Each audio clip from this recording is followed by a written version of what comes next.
Do you have a favorite Stephen King novel? Oh yeah, The Shining, hands down. It's the writer's novel. It's the great writer's novel. I mean, it has to go down, hands down, as one of the great novels about being a writer.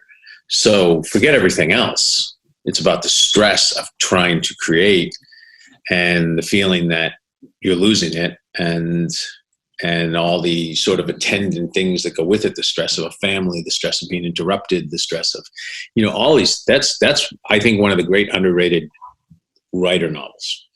I just read it for the very first time a couple of weeks ago. My sister, who's a massive Stephen King fan, she told me that I had to read Dr. Sleep.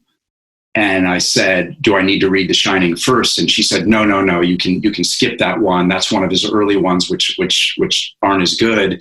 And so I was sitting down to read Dr. Sleep, and I found that I couldn't resist. I didn't want to read the sequel without reading the first one.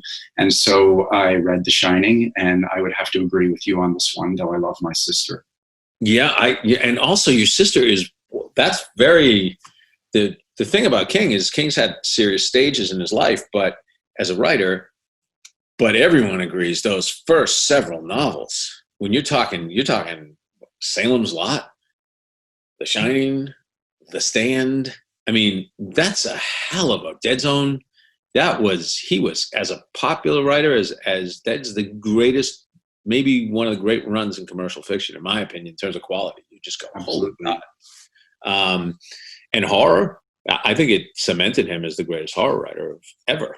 Like those early books are, The Stand is the God, my God. Then he hit this major resurgence that I feel started somewhere around Green Mile.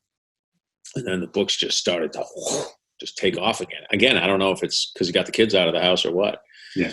I don't know on a personal level, but then and then you get into, Mr. Mercedes is an amazing book.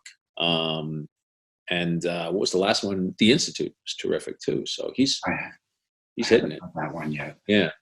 Did you read Dr. Sleep? I didn't. You know why?